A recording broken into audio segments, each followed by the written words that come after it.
Hello students and welcome back to our channel Siraj Shaikh daily study. आज time of supply का lecture number 5 है जिसमें हम कवर करेंगे नए points of time of supply. तो स्टार्ट करेंगे आज का क्लास।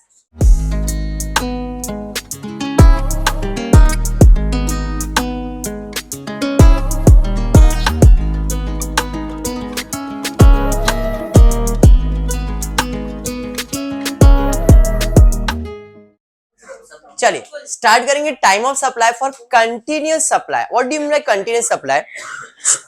पहले तो समझो कि कंटिन्यूअस सप्लाई होता क्या है।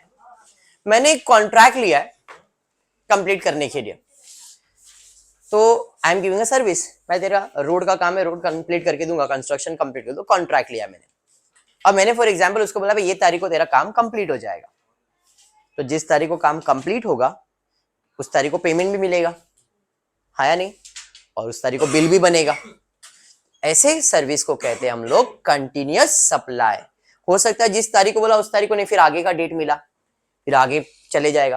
क्या मेरा सप्लाई कंप्लीट हुआ? क्या नहीं। Such situation is said to be a continuous supply या तो कंटिन्यूअस सर्विस। ठीक है, तो आज जो सम करने वाले वो हम लोग वही सिचुएशन के सम्स को कंप्लीट करने वाले। Mister x is getting a construction service from a developer against buying of an under construction flat for a period of 1st of July 2021 to 31st March 22 for to rupees 1 crore 50 lakhs. The transactions are structured as follow. पहले तो समझो हमने contract कब लिया है और कब complete करने की बात हुई है। कॉन्ट्रैक्ट लिया था 1st of जुलाई को और खत्म करने की बात हुई थी मार्च 2022 को। जुलाई 2021 से लेके मार्च 2022 तक मेरा कॉन्ट्रैक्ट था और कॉन्ट्रैक्ट का कीमत था 1 करोड़ 50 लाख रुपए। ठीक है, तीन अलग अलग सिचुएशंस मैंने दिए यहां पे। एक दिया है ये 3 डेट्स जिसके लिए बोला है एट एन एंड और एवरी क्वार्टर, हर क्वार्टरली पेमेंट होगा, मतलब हर क्वार्टर में, साल के क्वार्टर में आपको पेमेंट किया जाएगा, बिल बनाया जाएगा। सेकेंड सिचुएशन दिया है म्यूचुअल अंडरस्टैंडिंग पे, हमारे हिसाब से अपन एडजस्ट करके लेंगे। तीसरा सिचुएशन दिया है 40% payment on 40% completion and balance on 100% completion. मैंने अलग अलग सिचुएशन एक ही सम के अंदर 3 अलग अलग सिचुएशन फॉर कंटिन्यूअस सप्लाई लिया। क्या क्या है? पहला 3 डेट्स के अंदर अपन अज्यूम कर रहे हैं कि जो पेमेंट होने वाला है वो एवरी क्वार्टर पे होने वाला है। क्वार्टर मतलब अप्रैल मई जून पहला क्वार्टर आएगा, बट ये तो जुलाई से चालू हो रहा है ना।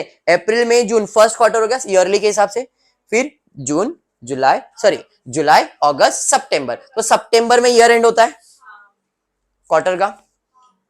अक्टूबर नवंबर दिसंबर बराबर, जनवरी फरवरी मार्च, तो आपको ईयर एंड यानी कि क्वार्टर का ईयर एंड समझ में आ गया है। हाँ जी, मतलब भाई 3 महीने के बाद मैं जाऊंगा कितना काम हुआ है, चल बता, अरे इतना काम हुआ है, चल बिल बना, पैसा ले। क्योंकि ये सिचुएशन क्या है, at the end of every quarter चल रहा है, बराबर है। तो हम हर क्वार्टर में जाएंगे कॉन्ट्रैक्टर के पास और क्या बोलेंगे, भाई तेरा काम कितना हुआ बता, कंप्लीशन कितना हुआ बता, ये ले बिल बना, इतना पेमेंट ले। तो यहाँ पे 3 चीज दिख रहा है, periodic completion of service, periodic मतलब वो क्वार्टरली जैसा बोला है वैसे ही, date of invoice, actual payment date. ठीक है, बेटा दिमाग में क्या चल रहा है इधर? ठीक है, अब दिया है पीरियोडिक कंप्लीशन 30 सितंबर को हुआ, सितंबर इसमें क्वार्टर ईयर, हाँ जी सितंबर क्वार्टर ईयर है ना, तो मैंने क्वार्टर ईयर एंड का डेट दिया हुआ है यहाँ पे, एक क्वार्टर ईयर एंड आ गया। बिल कभी बनाया? अक्टूबर में बनाया, एक्चुअल पेमेंट भी अक्टूबर में हुआ है। तो अब होगा क्या, टाइम ऑफ सप्लाई क्या होगा? तो हमेशा याद रखो जब आप कंटिन्यूअस सप्लाई की बात करते हो तो आपका इनवॉइस का डेट या पेमेंट का जो डेट होना चाहिए, जिस दिन सर्विस हुआ है उस दिन होना चाहिए। इनवॉइस का डेट या तो पेमेंट का डेट कौन से दिन पे होना चाहिए? जिस दिन आपका क्वार्टर ईयर एंड हो रहा है उस दिन होना चाहिए। बट ये तो क्वार्टर एंड के बाद बनाया, पेमेंट भी उसके बाद मिला, मतलब ये 2 डेट को कंसीडर किया जाएगा क्या? नहीं। What will be time of supply? 30th सितंबर 21। बात समझ में आया क्या? क्लियर है? वापस एक बार सर ये क्या हुआ, मेरे को समझा नहीं सर। मैंने बोला है अनीशा कि मैंने कंटिन्यूस सप्लाई लिया है और मैंने क्या बोला है, at the end of quarter हम डिसाइड करेंगे। At the end of the quarter मतलब कि भाई जब क्वार्टर आया, भाई सितंबर आया, चल हिसाब कर, ये ले टाइम ऑफ सप्लाई, बिल बना, पैसा ले। कौन सी तारीख को, वही तारीख को ना। हाँ जी, अब उस तारीख के मतलब उस मंथ के अंदर अगर कोई डेट पहले आ जाता तो अपन उसको कंसीडर करते earlier. For example quarter end सितंबर में खत्म हो रहा है, बट सितंबर के 2 दिन पहले ही, सितंबर का जो एंड होने वाला था उसके 2 दिन पहले मैंने बिल बना दिया, पेमेंट कर दिया और फिर सर्विस कंप्लीट हुआ, तो उधर हम लोग अर्लियर कंसीडर करते हैं। इधर ऐसा कुछ हुआ क्या, अक्टूबर में हो गया ना भाई, 2 डेट कंसीडर करेंगे नहीं करेंगे। बात समझ में आ, क्लियर है। आगे बढ़ते, दिसंबर, ये भी एक क्वार्टर है या नहीं। 31 दिसंबर, दिसंबर, फरवरी, भाई ये तो बाहर चला गया। अब इन दोनों में कौन सा अर्लियर है, तो इसका आंसर क्या आएगा, 2 दिसंबर। समझा अभी मैंने ये एग्जांपल दिया, क्लियर हुआ। तो यहां पे टाइम ऑफ सप्लाई क्या आएगा, इधर क्या आया पहले इसमें 30 सितंबर 21 ही ना, और यहां पे आएगा 2 दिसंबर 21। अंडरस्टूड। चलिए तीसरा वाला आप लोग बताइए। 31 मार्च क्वार्टर ईयर एंड है, 10 अप्रैल 20 मार्च। अंडरस्टूड। कंटिन्यूस सप्लाई का कंसेप्ट बैठा दिमाग में, क्वार्टर ईयर एंड के हिसाब से सॉल्व किया। कुछ भी डाउट इसमें, यहां पे आंसर क्या आ जाएगा, 22, 21 ने 22 आना चाहिए, यहां पे करेक्शन है क्या, नहीं इट्स उमर में नॉर्मल है बेटा, मेरे को दिखा दे। चल आगे बढ़, नेक्स्ट आगे बढ़ते। सेकेंड, अब मैंने लिया म्यूचुअल अंडरस्टैंडिंग पे। अब the thing is on mutual understanding मेरे हिसाब से। अब मेरे हिसाब से मतलब जब मैं पेमेंट करूंगा तब टाइम ऑफ सप्लाई, क्योंकि यहां पे क्या चल रहा है, म्यूचुअल अंडरस्टैंडिंग ना।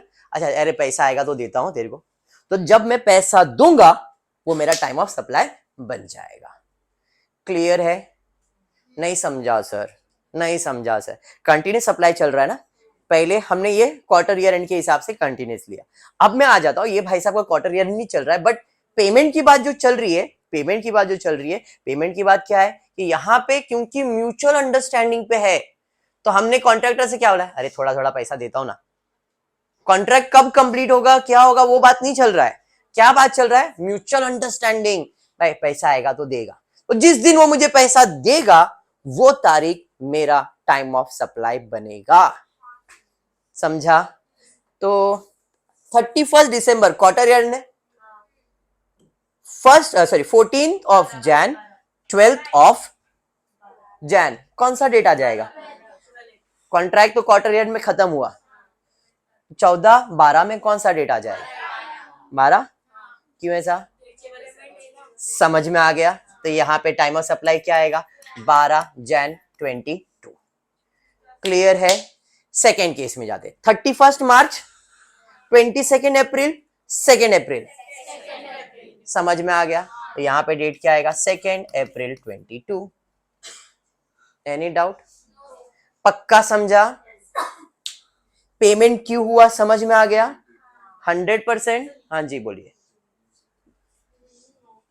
क्वार्टर ईयर एंड है ना, 31 एंड 31 क्वार्टर ईयर एंड, 14 को पेमेंट कर रहा है, सॉरी इनवॉइस बनाया, पेमेंट कब हो रहा है, 12, 22 को बिल बनाया, पेमेंट कब हो रहा है, 2 अप्रैल।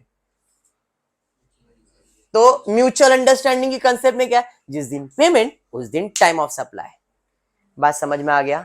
चलिए बढ़ेंगे नेक्स्ट, उसके बाद क्या है, चेक किया ना बराबर है कि नहीं, हाँ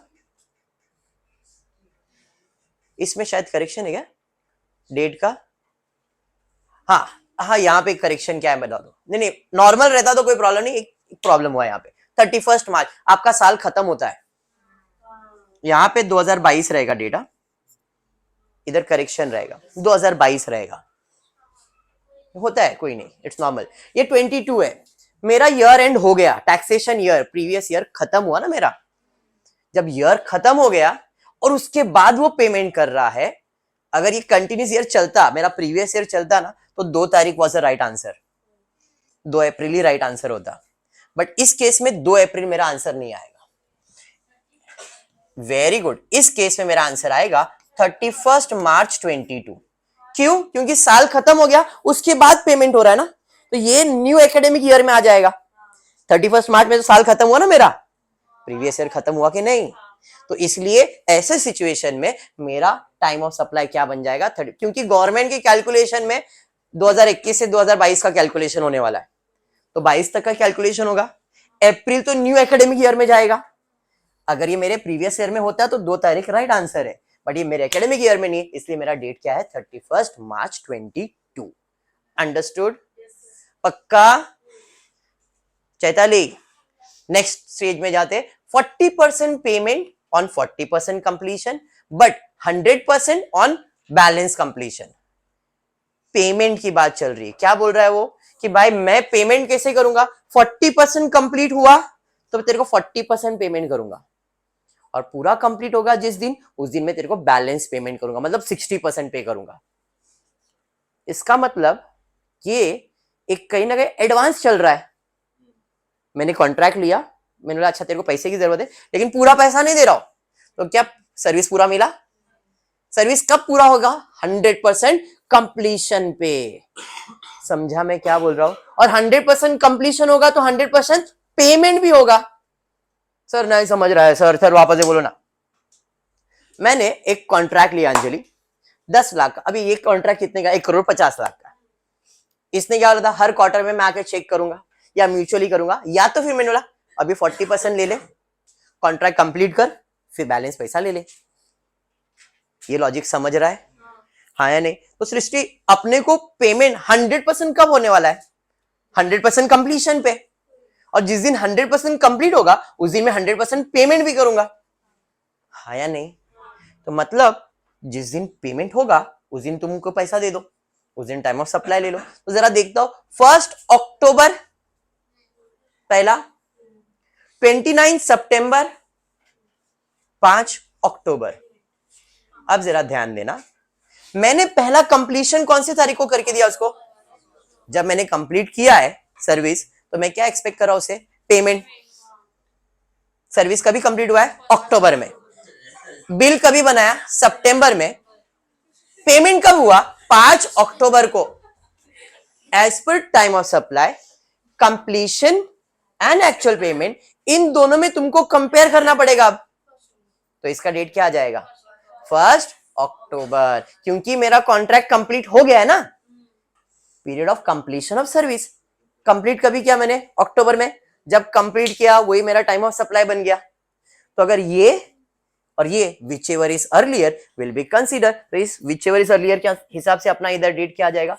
1 अक्टूबर 21। क्या है? इनवॉइस पहले बन गया है क्या? रुक जा ना, इतना समझ में आया क्या? क्लियर है?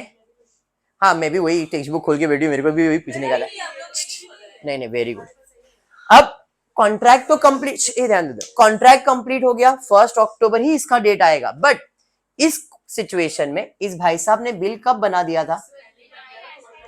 एंड और एक बात सुनो, तो ये जो कॉन्ट्रैक्ट चल रहा है वो क्या चल रहा है? क्वार्टरली का हिसाब चल रहा है, अगर आपको याद होगा। और मेरा क्वार्टरली एंड सितंबर 30 को खत्म होता है कि नहीं? तो ये सितंबर के पहले बिल बन चुका है ना क्वार्टर के हिसाब से, इसलिए इसको कंसीडर किया है और कुछ नहीं। आपका कंसेप्ट मैं बिठा रहा हूं कि इन दोनों में जिस दिन मेरा कंप्लीशन है वो मेरा टाइम ऑफ सप्लाई है। 100% कंप्लीशन हुआ, टाइम ऑफ सप्लाई आ गया, बट बिल बन चुका है। इसका मतलब ये है कि भाई उसने 29 को क्वार्टर के हिसाब से बिल बना दिया है, तो मेरा टाइम ऑफ सप्लाई क्या काउंट किया जा रहा है? 29 सितंबर। अगर ये नहीं होता तो ये और ये विच एवर इज अर्लियर है। बात समझा? पक्का? चलिए, तो यहाँ पे मैं इसको सॉल्व कर देता हूं। कितना आ जाएगा इधर आंसर? 29 सितंबर 22। क्लियर है क्या? 21 है? ये ले बेटा, ये 7 मार्क्स के सम्स आएंगे, 7 मार्क 8 मार्क के सम्स आएंगे। और मैं अभी बोलता हूं, आईनापुरे जो मनन प्रकाश है उसमें सम्स बहुत कम है। टाइम ऑफ सप्लाई लेसन का, प्लेस ऑफ सप्लाई वगैरह सब इसमें बहुत अच्छा है, बट टाइम ऑफ सप्लाई के सम्स इसमें बहुत लिमिटेड है। सेठ पब्लिकेशन मैं आपको चाहिए असाइनमेंट में दे देता हूं फोटोज, आप ट्राई करना सम, उसमें बहुत सारे डेट्स है, और बहुत ऐसे जैसे ये समझे ना वैसे ही मिलेंगे। और सेठ पब्लिकेशन के सम्स को रेफर करो, इसका कंसेप्ट लो और उसके सम्स को रेफर करो, और उसमें जो कंसेप्ट है ना सेठ पब्लिकेशन बहुत और इजी है। मैं सोच रहा हूँ उसमें से टाइम ऑफ सप्लाई के और सम्स पढ़ाऊंगा मैं, बिकॉज ये अभी कैसा हो गया कि कर रहे हैं अपन आईनापुरे के जो सम्स है अपन करे, बट और एक लेक्चर लेता हूँ जिसके अंदर मैं सेठ पब्लिकेशन का टाइम ऑफ, आज लास्ट लेक्चर था ये, इसके बाद टाइम ऑफ सप्लाई खत्म होता है और कुछ बचता नहीं है इसके अंदर, कंटिन्यूस सप्लाई भी हो गया, सर्विस हो गया, सब हो गया था। ठीक है, एक कंसेप्ट बचा हुआ है वो आज क्लियर करेंगे, बाद में वाइंड अप होता है। 29 सितंबर तक क्लियर हो गया। नेक्स्ट उसके बाद क्या है, क्या भाई किधर 31 मार्च और इनवॉइस 22, तो ये नहीं, बस और कुछ करेक्शन है मैडम देख लो, और कुछ है तो चलिए। अभी ना मेरे दिमाग में ना एक ही चीज बैठ गया भाई, ये नए साल में आने वाला है 22 तो टाइम ऑफ सप्लाई साल खत्म हो रहा है ना, तो ज्यादा सोचा नहीं मैंने इसके ऊपर। 31 मार्च को मैंने जैसा भी एक्सप्लेन किया था, 31 मार्च 22। आई होप ये समझ में आ गया। हाँ जी, हाँ साल खत्म हो गया ना, साल खत्म होने के बाद पेमेंट कर रहा है तो जो साल का लास्ट डेट है वही मेरा टाइम ऑफ सप्लाई बन जाएगा, जैसे ऊपर वाले केस में हुआ था, यहाँ वाले केस में। समझा सम, पक्का समझा है। चलिए फिर बढ़ेंगे आगे, नेक्स्ट स्लाइड की तरफ देखते क्या है। Very important, very important and very important. Anjali ध्यान दे बेटा, क्या हुआ जब जीएसटी लॉन्च हुआ था ना 2017 में, तो 2017 जुलाई में लॉन्च हुआ वो, बट साल तो अप्रैल में चालू हो गया था, मतलब अप्रैल मई जून और जुलाई में साल चालू हुआ। तो हुआ क्या, अप्रैल मई जून ये 3 महीना ना जो सप्लायर थे, जो बिजनेसमैन थे, ये लोग वैट भर रहे थे, टैक्स अलग रेट भर रहे थे, और जुलाई से अलग रेट भरना चालू हो गए। ठीक है, मतलब यहां पे क्या हुआ, यहां पे जो रेट था वो फ्लक्चुएट हुआ, before the change, after the change. तो अब मुझे टैक्स कौन सा भरना पड़ेगा, जीएसटी भरना पड़ेगा क्या वैट भरना पड़ेगा, ये डिसाइड करेंगे। अब वो डिसाइड करने के लिए 3 डेट्स जो बहुत ज्यादा इंपॉर्टेंट है, यहां पे आपको दिख रहा है, एक है supply is completed before the change in tax rate, मतलब मैंने जो सप्लाई दिया है, जो सर्विस प्रोवाइड किया है, डेट ऑफ सर्विस आप जिसे कह सकते हो, डेट ऑफ सर्विस है रेट चेंज होने के पहले, या डेट ऑफ सप्लाई बोल दो आप उसे। इनवॉइस इशू है before the rate change, invoice जो है बिफोर है। Payment receive before the change, और ये कुछ यस नो उसने करके रखा है। अब मैं मेरे सिंपल भाषा में इसे लिख देता हूं और आपको एक ट्रिक दे देता हूं, तो इसी हिसाब से आपका टाइम ऑफ सप्लाई इजी हो जाएगा। यहां पे लिखता हूं DOS, क्या है, DOI, DOP, ठीक है, बिफोर या आफ्टर, ये कंसेप्ट को ध्यान में रखना खाली। ठीक है, 2 वोट देंगे अपन, 3 डेट में से 2 वोट जिसको मिलेगा वो रेट एप्लीकेबल, बिफोर आफ्टर। ठीक है, जिसको 2 वोट मिलेगा वो जीतेगा, अब वो कोई भी 2 डेट रहेगा। भाई डेट ऑफ सर्विस बिफोर है, बिफोर है, इनवॉइस बाद में, पेमेंट बाद में, नो मतलब new rate, after, after before, तो time of supply will be after, यानी कि न्यू रेट। समझ में आया? हाँ जी, सेकंड वाले पे जाते हैं। सर्विस कभी हुआ, सर्विस हुआ पहले, चलिए बिल कभी बना, पहले, पेमेंट बाद में। 2 वोट किसको मिला, बिफोर वाले को, तो यहां पे बिफोर वाला रेट लगेगा, और ओल्ड रेट जिसे कहते हैं वो लगेगा, ओल्ड रेट लगेगा, वैट बराबर।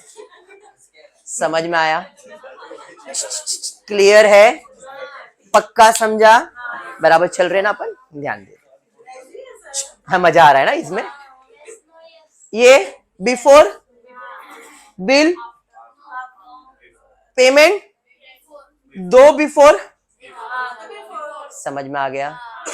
हाँ जी, पक्का समझा है? क्या रेट आएगा?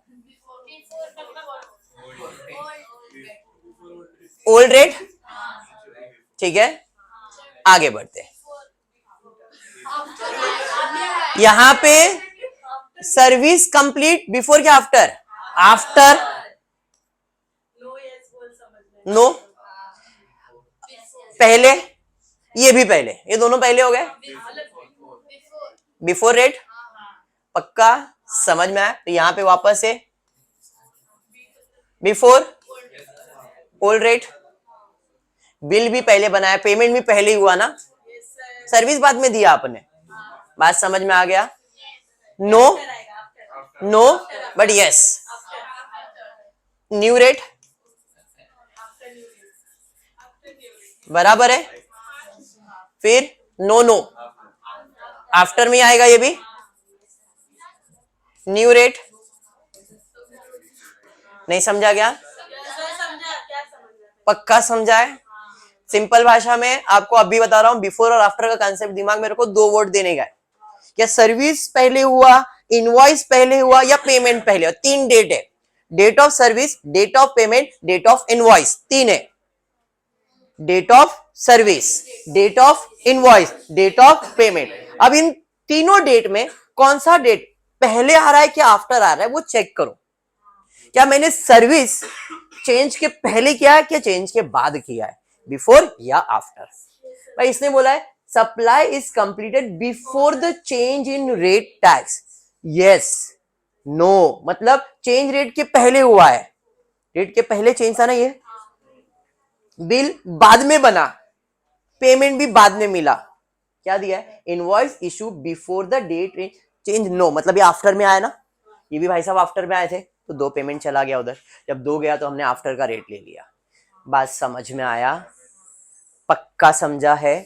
100%। चलिए फिर ये वाइंड अप हो जाता है अभी। नहीं बेटा, आज के लिए तो इतना नहीं है। हाँ जी, हाँ चलो ध्यान देते, क्लियर है? देखो वही बिफोर आफ्टर वाला, ये मजा आने वाला है। सप्लाई कभी प्रोवाइड किया? Invoice, payment, GST. अरे क्या बात है सर, मजा आ रहा है।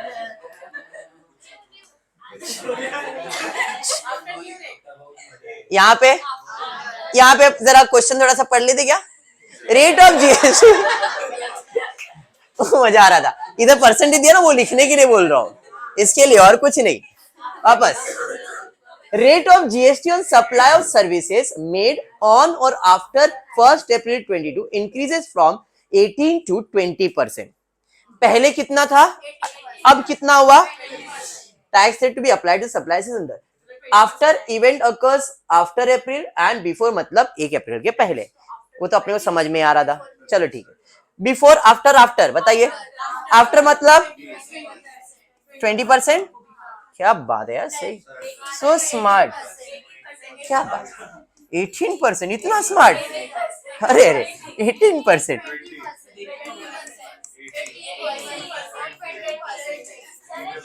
क्या है ये, क्या है, मजा आ रहा है। इधर एक कुछ नहीं समझा तेरे को, देख, बिफोर 2 है कि आफ्टर 2 है, पहले इसमें चेक कर। इधर क्या 2 है? 2 आफ्टर है ना, आफ्टर मतलब 20% रेट है। इधर 2 क्या है? क्या है? 2 बिफोर, 2 आफ्टर। क्लियर है? पक्का? चलिए ठीक है भाई, और एक देख लेते, कुछ नया है। चलिए, हाँ मजा आएगा। वही है, रेट वाला ही है, मजा आएगा। ध्यान दे, इधर ध्यान देना। वाओ,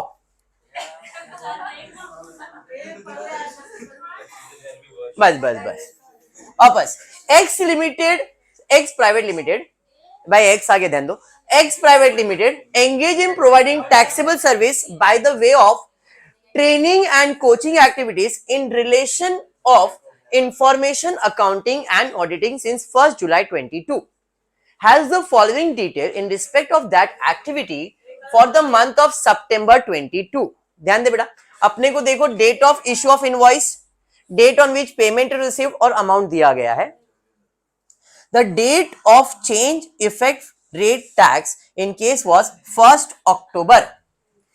इस भाई साहब ने सर्विस जुलाई से चालू किया और मंथ ऑफ सितंबर का डिटेल्स दिया गया है. From 12 to 18%. This services was rendered in August 22. हमने जो सर्विस दिया था, डेट ऑफ सर्विस का भी है, अगस्त को दिया हुआ है. मतलब मैं लिख लेता हूं अगस्त 22 डेट ऑफ सर्विस. अब इसका तारीख नहीं बट अगस्त है, अगस्त के महीने में सर्विस प्रोवाइड किया है. डेट ऑफ इनवॉइस मेरे पास है, डेट ऑफ पेमेंट मेरे पास है, बराबर है, अमाउंट वगैरह दिया है. खाली मुझे कैलकुलेट क्या करना है, time of supply and effective rate. ठीक है, चलिए पहले वाले केस में डालो. सर्विस का भी हुआ है अगस्त. कौन से तारीख को अपना रेट चेंज हुआ है? अगस्त में, सॉरी अक्टूबर में. हाँ जी, अक्टूबर में रेट चेंज होने वाला है. ये जुलाई, अगस्त, सितंबर, अक्टूबर. अक्टूबर में क्या होने वाला है? रेट चेंज होने वाला है. अगस्त पहले आएगा, रेट चेंज के पहले. रेट चेंज के पहले सर्विस, बिल रेट चेंज होने के पहले, पेमेंट बाद में. तो ये दोनों पहले हो गया, हुआ या नहीं? जब ये दोनों पहले हुआ तो पहले का रेट लगेगा, और पहले रेट कितना था? तो इसके ऊपर कितना परसेंट लगेगा? समझ में आ गया? अरे समझा नहीं? सर्विस कभी हुआ? अगस्त. पेमेंट कभी, इनवॉइस कभी बना? सितंबर. जुलाई, अगस्त, सितंबर, अक्टूबर. आपको सर्विस कभी मिल रहा है? अक्टूबर में आपका रेट चेंज होने वाला है. उसके पहले तुमने सर्विस दे दिया, उसके पहले तुम्हारा बिल बन गया, लेकिन पेमेंट डेट चेंज होने के बाद आया. तो 2 वोट तो पहले मिल गया ना, बिफोर 12%. बात समझ में आया? सेकेंड इसमें जाते हैं. सर्विस बाद में हुआ, अक्टूबर ना, बिल भी बाद में हुआ, इनवॉइस भी बाद में, पेमेंट, बट खाली सर्विस पहले था. तो 2 वोट न्यू को है ना, एट द रेट 18%.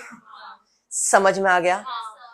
फिर बाद में ये पहले और सर्विस भी पहले. समझ में आ रहा है? तो सर हमको कैलकुलेट भी करना है क्या? नहीं, यहां पे क्वेश्चन में बोला है find the time of supply the service effective rate of tax due to payment of tax. बात समझा क्या? पक्का? आगे कैसे है वे तुम लोग? चलो,